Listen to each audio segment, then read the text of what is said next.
엘리사 첫 번째 시간, 엘리야와 엘리사, 열왕기하 2장 봉독했습니다. 우리 지난 시간으로 선지자 엘리야의 시대는 끝이 나고 엘리야를 이어받는 엘리사의 시대가 열리는데, 이 두 분 모두 북왕국의 선지자예요.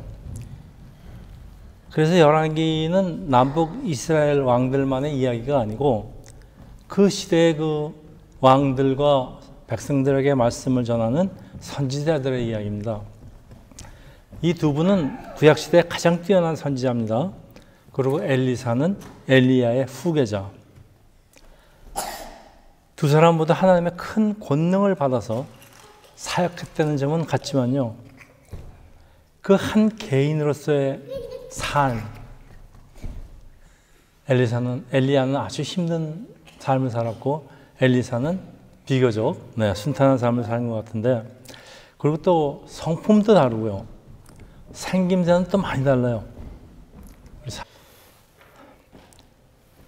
엘리야의 이름은 하나님은 여호와, 그리고 엘리사의 엘은 하나님, 그리고 리사, 야사는 구원하다라는 뜻을 합친 엘리슈아를 짧게 부르는 게 엘리사입니다. 이름은 뜻은 하나님은 구원이다.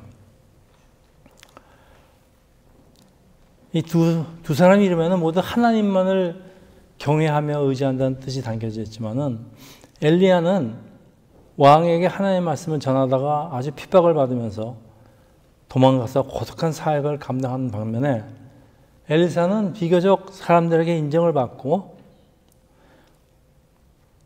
이스라엘 정치에 관여한 점이 좀 상당히 많이 다릅니다. 엘리사가 활동할 때는 북이스라엘의 8번째 왕이에요. 아합의 왕 여호람, 또 남왕국은 유다는 4번째 왕 여호사밧이 다스리던 기원전 한 850년경으로 남왕국 유다는 왕이 3번 바뀌는 사이에 북왕국은 7번 바뀌었다는 것은 이 북왕국의 모든 정정이 불안정했던 것을 잘 말해주고 있습니다. 자, 엘리야가 하나님의 부르심을 받고 승천하기 직전에 엘리야에게 있는 성령의 역사를 갑절이나 달라고 하면서 엘리야가 떨어뜨리고 간 겉옷을 주어서 엘리야의 능력을 얻어서 다른 어떤 선지자보다 더 기적을 많이 행한 선지자가 되는데, 하나님 사역에 대한 그 엘리사의 열심이 잘 보이고 있습니다. 엘리사는 나병에 걸린 나아만 장군을 고친 것, 또 죽은 과부의 아들을 살리는 것, 보리떡 20개로 많은 사람을 먹이고 남는 사건, 마치 떡 5개와 물고기 2마리로 많은 사람을 먹이신 예수님의 이적들을 연상케 하는데, 자, 이제 오늘부터 우리 같이 엘리사의 생애에 대해서 살펴보기로 합니다.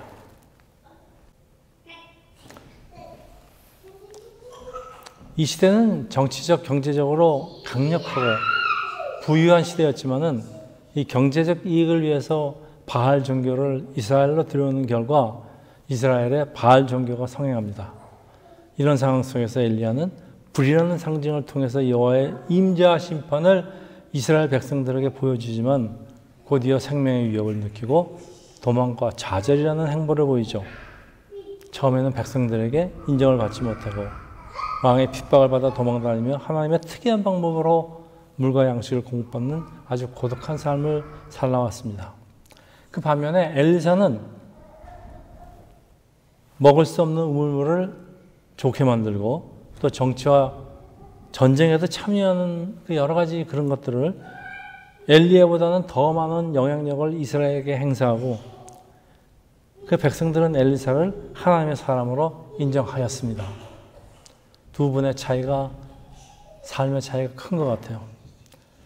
두 선지자는 여호와를 등진 그 옴리 왕조 시대의 많은 기적을 통해서 여호와께서 살아계신가, 여호와만이 진정한 왕이심을 알리기 위해서 애쓴 선지자들이에요. 여러분, 선지자들에게 있는 능력은 하나님께 직접 받습니다. 성령의 역사입니다. 그런데 오늘 본문에는 아주 특이합니다. 엘리사가 엘리야의 권능을 물려받는 장면이 아주 특이합니다. 자, 이 본문에서 우리는 엘리사의 성품에 관한 힌트를 얻을 수가 있는데요. 열왕기하 2장 8절에서 10절입니다. 엘리야가 겉옷을 가지고 마라 물을 치매 물이 이리저리 갈라지고 두 사람이 마른 땅 위로 건너더라. 건너매 엘리야가 엘리사에게 이르되 나를 너에게 데려가심을 당하기 전에 내가 네게 어떻게 할지를 구하라. 엘리사가 이르되 당신의 성령이 하시는 일을 갑절이나 내게 있게 하소서 하는지라. 이르되 내가 어려운 일을 구한도다. 그러나 나를 네게서 데려가시는 것을 내가 보면은 그 일이 내게 이루어지려니와 그렇지 아니하면 미뤄지지 아니하리라. 이게 이제 하나님이 엘리야를 하늘로 들어 올리는 것을 엘리사가 보게 되면은 엘리사가 능력을 그만큼 받을 것이고 못 보면은 받지 못한다 그런 뜻 같아요. 자, 강을 건넌 후에 엘리사에게 소원을 말하라고 하는데 엘리사는 주저하지도 않고 엘리야가 가진 성령을 갑절로 받기를 원하는데 여기 개역개정에는 성령으로 번역되어 있지만은 보통 다른 번역들은 능력이라고 되어 있습니다. 자, 이 율법에서는 자식들이 아버지 유산을 상속받을 때 장자가 받는 것이 갑절입니다. 다른 아들에 비해서. 엘리사는 엘리야로부터 마치 장자권을 물려받기를 원하는 것 같아요. 그래서 엘리사가 욕심이 많은 건지 아니면 포부가 커서 그런 건지 글쎄요. 전 두 사람을 비교하면서 엘리사에 대한 그 성품을 좀 찾아보려고 했는데 참 어렵습니다. 어쨌든 세상적인 눈으로 보면은 엘리사의 그릇이 더 커 보여요. 11장 14절.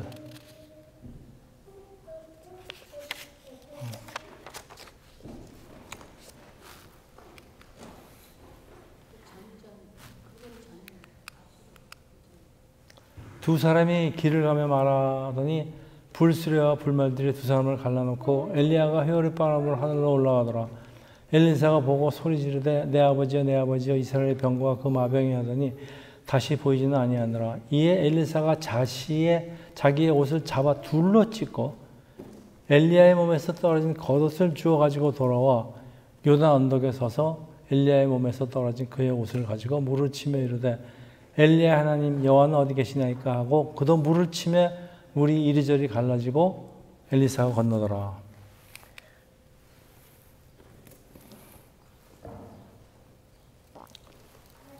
엘리야는 매사에 하나님께 절대 순종했습니다. 그렇지만 좀 수동적인 면이 있었어요. 근데 오늘 엘리사의 행동은 아주 저돌적이에요. 그리고 아주 적극적입니다. 엘리야의 능력을 2배로 받기 위해서 하나님께 매달리며 적극적으로 간구하는 모습이 우리한테 교훈을 좀 주는 것 같아요. 우리가 하나님께 능력을 간구할 때, 성령을 간구할 때 좀 적극적으로 능동적으로 간구해야 될 것 같다는 생각이 들어요. 그냥 우리 가만히 있으면 하나님이 주시겠지 그러고 가만히 있기만 하면은 하나님이 물론 주시겠지만은 또 사람의 의지가 주세요. 제가 그 능력 갖고 일을 좀 더 하겠습니다. 일을 많이 하겠어요. 그러면 그래. 그런 것 같아요. 자, 그래서 엘리사는 엘리야처럼 이스라엘의 모든 선지자를 대표하는 우두머리가 되기를 원하고 엘리야는 엘리사가 많은 것을 요구한다고 대답하는데 이 말은 아마 엘리사가 참 많은 것을 요구한다. 너 욕심이 꽤 크구나. 그런 것 같기도 해요. 근데 사실 엘리사가 넘겨받을 수 있는 능력이 엘리야의 마음대로 주는 게 아니에요. 하나님이 그렇게 주셔야지 가능하다는 얘기입니다. 자, 엘리야가 승천한 것을 지켜보면 원하는 데는 되겠지만은 지켜보지 못하면은 허락되지 않을 거라는 말을 더하는 것은 자, 엘리야가 승천할 때 잠시 비추어질 하나님의 영광의 비전을 놓치지 말라는 말씀 아닐까요? 세상에 사람이 승천하는 것을 본 사람이 어디 있어요? 사람이 승천하는 것을 본 사람은 엘리사 하나밖에 없는 것 같아요. 그 다음에 그 강 저쪽에서 제자들이 좀 봤겠죠. 그 다음에 예수님 물론 부활해서 승천하실 때 한 400명이 봤다 그러긴 해요. 사람이 승천하는 것을 본다는 것은 그걸 보는 사람들의 그 믿음은 놀라움은 어떨까요? 그런 생각을 했습니다. 하나님이 때때로 보여주시는 영광을 절대 놓치면 안 된다 그런 말씀이에요. 우리가 살다 보면은 하나님의 영광이 우리를 임할 때가 있습니다. 저는 그런 경험이 좀 있습니다. 근데 그거를 갖다 절대 놓치지 말라 그런 뜻 같아요. 그리고 엘리사가 강물을 내려칠 때 강물도 둘로 갈라진다는 것은 엘리야와 함께 했던 하나님의 능력이 엘리사에게도 함께 임했다 그런 말씀입니다. 그러니까 한 사람에게 있던 하나님의 능력이 후계자에게도 그대로 전수된다는 말씀입니다. 여러분 성경에 이런 예가 있어요? 이거 중국 무술 중국의 공력이 제자한테 이렇게 주면은 물려받고 그런 하나님의 능력이 그 다음 후계자한테 직접 넘겨지는 경우가 있었나요? 오늘 본문은 별 내용이 없는 것 같은데요, 사실. 내용이 없는 것 같은데 아주 특이한 일들이 자꾸 있어요. 자, 이게 무슨 말일까요? 우리 사역은 바뀐다고 해도 진행되는 사역은 그대로 남고 그 사역을 완수하기 위한 하나님의 능력도 그대로 남다는 뜻입니다. 이게 무슨 말일까요? 다시 말하면은 하나님이 도구로 사용한 사람이 바뀌어도 하나님의 사역은 계속된다. 세상교회 목사님들이 얼마까지 지속될지는 모르겠지만 언젠가는 갈리지 않겠습니까?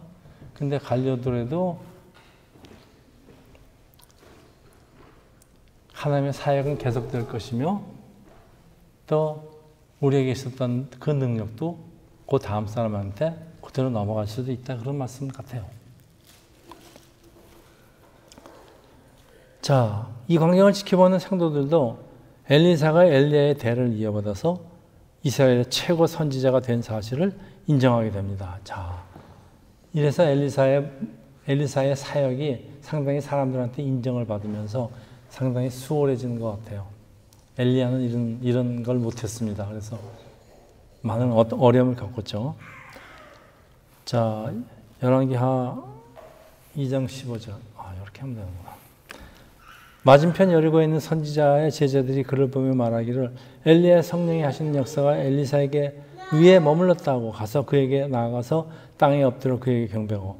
예, 여러분 오늘 본문을 읽으면서 발견하는 것은 엘리사의 성격에는 아주 적극적이고 끈질긴 데가 있다는 것 같지 않아요? 아주 적극적이에요. 끈질겨요. 그래서 이런 끈질김을 통해서 엘리사는 엘리야의 능력을 물려받고 앞으로 이스라엘을 사역할 능력을 얻게 됐다고 생각을 합니다. 그래서 우리가 여러분 우리 다 사역자입니다. 우리가 하나님한테 능력을 받을 적에 오늘 하나님 주십니다. 제가 싫다고 해도 줄 것이고 주시긴 하지만은 좀 은사를 적극적으로 갈망해야 될 필요가 있을 것 같아요. 네, 하나님 성령의 은사를 내게 내려 주시옵소서. 그런 기도도 필요할 것 같아요. 그리고 엘리사는 이스라엘 백성이 지켜보는 곳에서 자신이 엘리야의 후계자임을 입증할 필요가 있어요. 그래야지 이제 자기의 권위가 생깁니다. 그래서 엘리사는 승계자가 되자마자 두 가지 기적을 행하는데요. 첫 번째가 먹을 수 없는 우물을 바꾸는 이적입니다. 2장 23절에서 24절. 엘리사가 거기서 베델로 올라가더니 그가 길에서 올라갈 때 작은 아이들이 성읍에서 나와 그를 조롱하여 이르되 대머리에 올라가라 대머리에 올라가라 하는지라. 어디로 올라가라는 얘기일까요? 엘리사가 뒤를 돌이켜 그들을 보고 여호와의 이름으로 저주하며 그 수풀에서 암곰 둘이 나와서 아이들 중에 40명을 찢어 죽였다는 얘기인데요. 정말 이거는 제가 성경에 참 난해한 구절이 많은데 이건 해석을 못 하겠네요. 그러니까 대머리라고 놀리면 근데 저는 옛날에 굉장히 머리가 풍성했기 때문에 대머리를 많이 놀린 경험이 있어요. 내가 지금 후회하는데요. 근데 그 놀림 받은 사람은 굉장히 아파하는 것 같더라고요. 제가 지금 여기 머리 빠지니까. 그래서 여러분 여러분 신체 갖고 놀리는 건 참 나빠요. 그렇지만은 특히 여러분 아세요? 머리 머리 빠지는 사람한테 대머리라고 절대 그러지 마세요. 그 사람들 보니까 굉장히 다치는 것 같아요. 네. 자, 그래서 이제 학자들의 의견이 분분해. 이걸 어떻게 해석해야 되느냐. 네. 혹시 사람들이 엘리사의 모습이 선지자 엘리야를 닮지 않았다. 너는 왜 이렇게 털이 없느냐. 그런 거 아닐까. 이건 제 생각도 아니에요. 학자들의 생각이에요. 그 왕의 신하들이 엘리야를 털이 많은 사람이라고 부르는데 엘리야가 정말 털이 많았다는 뜻인지 아니면 털이 많은 옷을 입고 있다는 뜻인지 알 수도 없어요. 왜냐하면 선지자들이 털옷을 자신의 신분을 알리는 용도로 입고 다니는 모습이 성경에 종종 나온 것을 보아서 엘리야가 몸에 털이 많은 사람이 아니라 털이 많이 달린 옷을 입고 있다는 것으로 해석하기도 합니다. 네. 어떻게 설교가 이렇게 털 얘기로 좀. 그 엘리사는 자신의 대머리라고 놀린다가 여호와 이름으로 저주를 합니다. 이게 뭐예요 도대체? 그렇다고 많은 사람들을 잔인하게 죽게 하는 것은 이거 어떻게 받아들여야 될까요? 어쨌든 선지자가 어떻게 이런 일을 합니까? 근데 외경에 보면요. 도마복음이라는 그 외경이 있는데 거기 보면은 예수님이 어렸을 때 이야기가 나오는데 아이들이 어린 예수를 갖고서 자꾸 놀리니까 예수님이 걔들 다 참새로 만들어 버렸어요. 그러니까 외경이지. 수렁터이지. 네. 자, 이 다른 사람 육체적인 약점을 놀리는 건요. 그 사람에게 정말 많은 상처를 줍니다. 그러지 마세요. 자, 여기 작은 아이들이라는 뜻이 애들이라는 얘기가 아니고요. 12세에서 30세 이르는 아주 광범위한 연령대를 말하는데, 자, 그러니까 옳고 그름을 분별하지 못하는 그 애들 말하는 게 아닙니다. 하나님의 능력을 받은 선지자에게 충분히 경의를 표할 수 있는 성령까지 된 사람이 이렇게 남을 육체적 약점을 가지고 놀린다는 행동은 아주 좋지 않은 의도를 가진 것이다 라고 주장하는 학자들이 많아요. 그러니까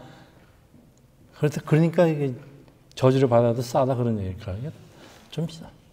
어쨌든 학자들의 이슈가 아이들이 이 엘리사가 선지자인 걸 모르는 채 단순히 그냥 대머리한테 대머리라고 놀리느냐 아니면 그가 선지자인 것을 알면서도 대머리라고 놀리는가, 이게 학자들의 이슈입니다.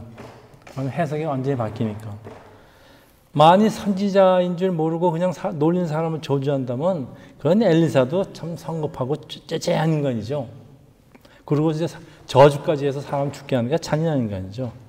그런데 엘리사가 선지자인 걸 알고도 놀린 거라면 얘기는 좀 달라집니다. 선지자를 놀렸다는 것은 하나님을 조롱했다는 얘기인데 엘리사의 행동은 상당히 거칠긴 하지만은 하나님을 경외하지 않은 사람을 저주하는 건 올바른 행동이에요. 그 당시에. 자, 한편 이 유난히 털이 많았던 그의 스승 엘리사가 실제로 대머리였다는 아무런 증거는 없는데 요 얘기가 나오기 때문에 엘리야를 검색을 하면요 다 대머리예요. 엘리사가 대머리가 아니었다면 상당히 화가 났을 것도 같아.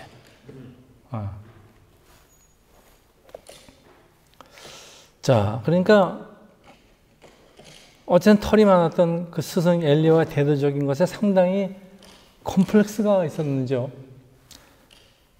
그래서 엘리사가 아이들의 조롱을 받아들이기 어려웠다.